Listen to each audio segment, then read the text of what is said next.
Hello everyone, once again welcome back to English enjoy. आज के एक नए लेसन में हम लोग सीखने जा रहे हैं हाउ टू का प्रयोग।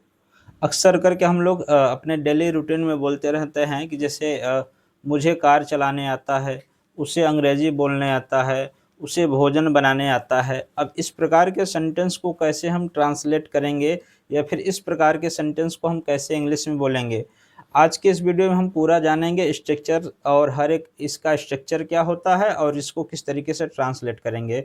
वीडियो में लास्ट तक बने रहिए, आपको अच्छे से समझ में आएगा। यहाँ देखिए एक स्ट्रक्चर है कि सबसे पहले एक सेंटेंस लिखना है, उसके बाद हाउ टू लिखना है, उसके बाद वर्ब और ऑब्जेक्ट लिखना है।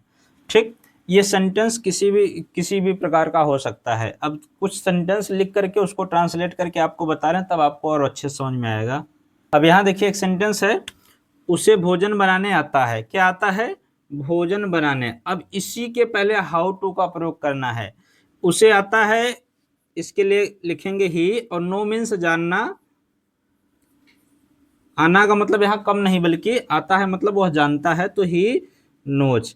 अब भोजन बनाना, इसी के पहले आप हाउ टू लिख करके उसको लिख दीजिए। How to cook food. उसे भोजन बनाने आता है। चलिए, अब यहाँ एक सेंटेंस है, मुझे कार चलाने आता है।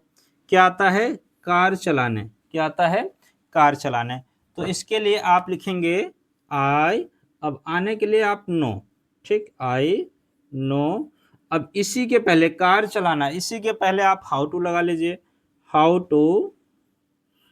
To drive a car.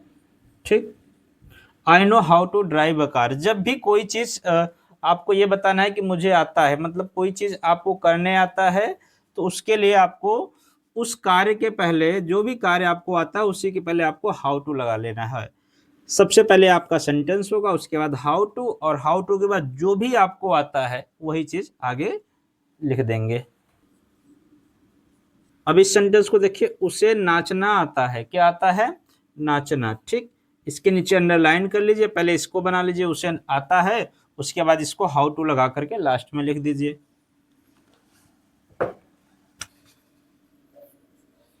ही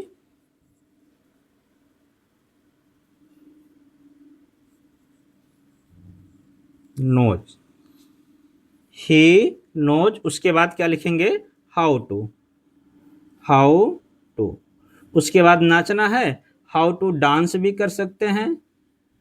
और अगर यहाँ देखिए केवल एक वर्ड है नाचना, इसमें कोई ऑब्जेक्ट नहीं है, तो आप डायरेक्ट इसमें हाउ टू डांस के स्थान पे आप डांसिंग भी कर सकते हैं।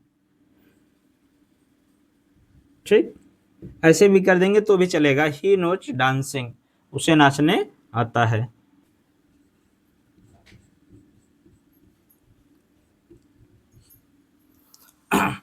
चलिए, यहाँ लिखा है, उसे पत्र लिखने नहीं आता है। क्या नहीं आता है? पत्र लिखने। ठीक, यहाँ पर यही है हाउ टू का प्रयोग। उसे पत्र लिखने नहीं आता है, इसी को आप लास्ट में लिख देंगे। उसे के लिए ही।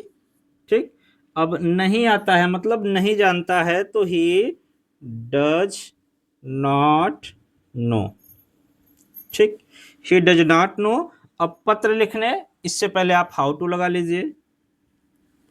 How to write a letter.